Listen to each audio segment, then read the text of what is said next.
Hello, I'm Adam McCarthy and welcome back to SSA Athletics, and in this playlist we react to some of the best performances and help explain why they got that performance potentially. Do all the usual YouTube jazz, smash subscribe, check out the websites and the Facebook pages. And in this video we're going to be talking about Crouser's world record throw, which he did over the weekend. So here I am, I'm going to watch this throw from the weekend. I've seen it once before, but we're going to see it again. So here he is, he's trying to cheer up the crowd, which is quite an unusual thing you normally see in Shotput. It's not necessarily a rhythm event like the high jump or the long jump. But here he goes, he's going to utilise a spin technique, grips it in quite tight, it's unusual.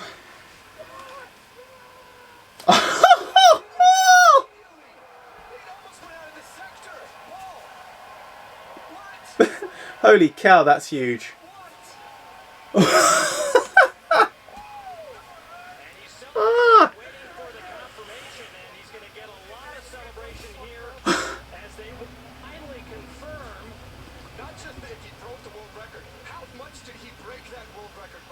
Yeah, how much did he break it by? Been chasing it all year. 76 feet 8¼ inches. Only in America does that make sense. And maybe to the older generation. That's it. You hear him. That's it. Oh my goodness. Look at this. The left foot grounds. He gets full extension on that. I mean, he's almost off the ground when he releases. He was celebrating before he turned around. We're going to start our first point of analysis before he has even put the shot. As we can see here, he's mentally preparing himself for the throw he's about to do. Blowing out there, trying to distill that any stress he may have, any anxiety he may have built up, any nerves he may have built up from doing this. It helps to focus his mind, focus his body on the task in hand. Now, many athletes will build up these nerves. These are pretty natural from elite level downwards. I know for myself personally, it doesn't matter what the level of competition, you always get that slight bit of nerves. And that's okay, because that can help with performance. If you perceive it right, you know you're going to go in there, you know you're going to perform well, and you know you're not going to feel flat. Because if you feel flat, sometimes that's not a good thing to feel. That means you're not necessarily ready to perform. Mentally. Also, what you get when you do exercise or competition, you get what is known as an anticipatory rise to exercise. And that's basically your heart rate goes up, blood pressure goes up in preparation to perform. And this is basically a subconscious effect. This is a parasympathetic nervous system effect. In other words, it is subconscious and autonomic. So you can't necessarily have much control over it. And this will generally build up until the point of competition, but nonetheless, all athletes are different. And this leads into states of arousal and anxiety. And basically, there is an optimum level for arousal and anxiety. We don't want to go too far until we become anxious, and we don't want to be over-aroused before we throw, because otherwise we may crash. Nonetheless, people perceive this differently. They have a different level, and also, depending on the athlete's skill and strengths, they can potentially reappraise the situation so that it doesn't become a negative, in fact becomes a positive. And this closing of the eyes can help very much with this. Closing the eyes for a very long period of time, preparing, getting yourself into the zone ready to throw that shot put. Now with field events we have to do what is known as zones of optimal function. Well, actually in any event really you have zones of optimal functioning. With the field events you have to be in the zone, out the zone, in the zone, out the zone, ready to compete, and then maybe step back and have less arousal, less arousal ready to perform. And that's because you're not performing the whole duration of the performance. You are sitting down watching others perform, and then you come in and throw your shot put. Unlike the sprint or the track events, you go in there, you have that build up, and then you complete the race, and then that's it. It is over. You don't need to then refocus on to the next performance. And it's not necessarily good and not healthy, and most athletes can't keep that intense focus upon the event. They need some kind of distraction. They need to come out of it to help relax, and it becomes a less stressful environment as a result. Not everyone can be so intense and think about it 100% all the time. In fact, it's probably not so good for performance either for the vast majority of people. Everyone's zone of optimal function, how they get into the zone as well, is going to be very different. Some people can be so relaxed, like a Usain Bolt, still nervous but relaxed, and have almost a wider perception of what's going on around them, where some people need to be dead serious, straight, dead down the line, and they don't really notice what's around them because they're so focused on what they're about to do. Also, what you see some athletes do is what they call visualization, which is a kind of reflection in practice.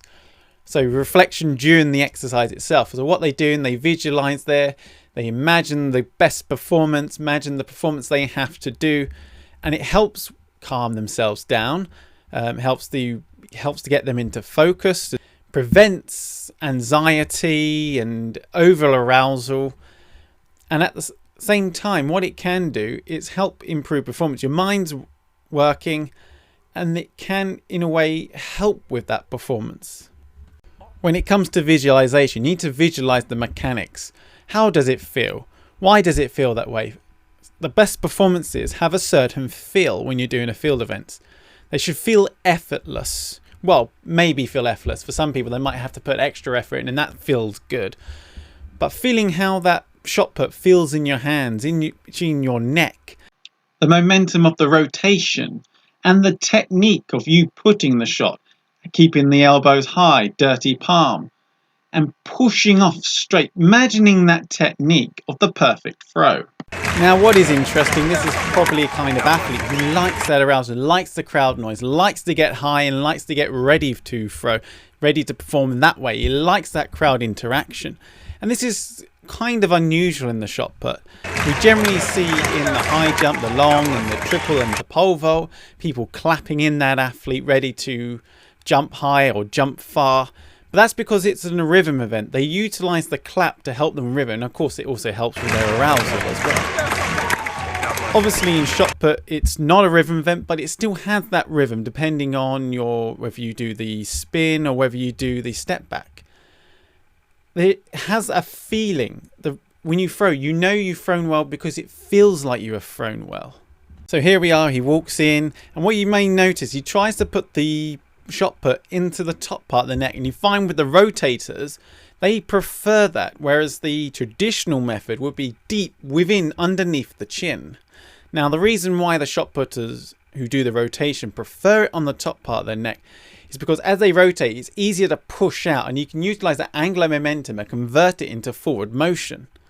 The rotation is all about converting that angular momentum into forward momentum, and the problem is as the hand pushes out it creates a slight twist, creates a slight angular momentum. Now if you're doing the rotation, that can potentially create that shot put to not go as far because you're over rotating that shot put. By having it on the top part of the neck, you help to utilize the best of that angular momentum and help to keep that shot put going straight if you are doing a rotation. Now what is weird is that he then, as he's about to do the rotation, he drops his shot put and locks it underneath the chin in the traditional method. Now as we can see from the throw itself, he builds that momentum up around the circle, puts the leg in, quickly rounds round, and then is able to keep tall and push that shot put straight down the centre. What is also really weird but also incredibly cool is how high that shot put goes.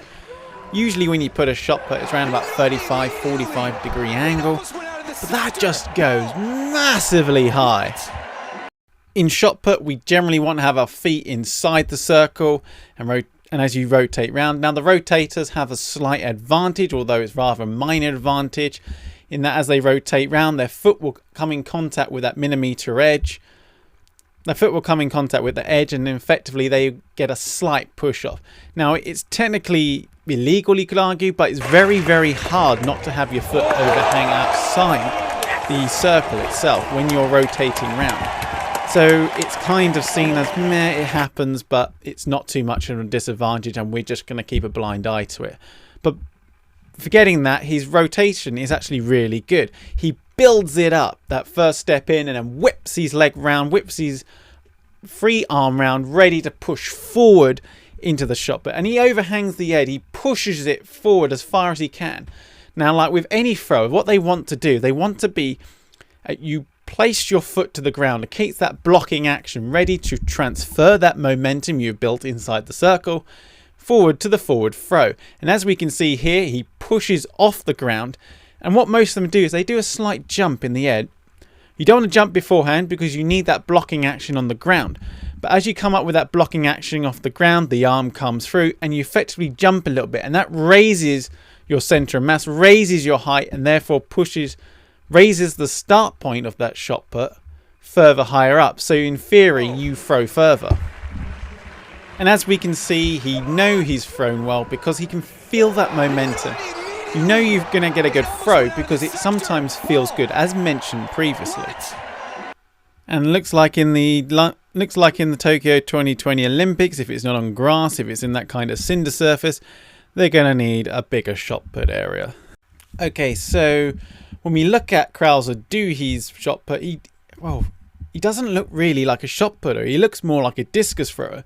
Those long arms, those long levers are generally really good for discus. Now, they're not particularly good for, or any worse, for instance, for shot put.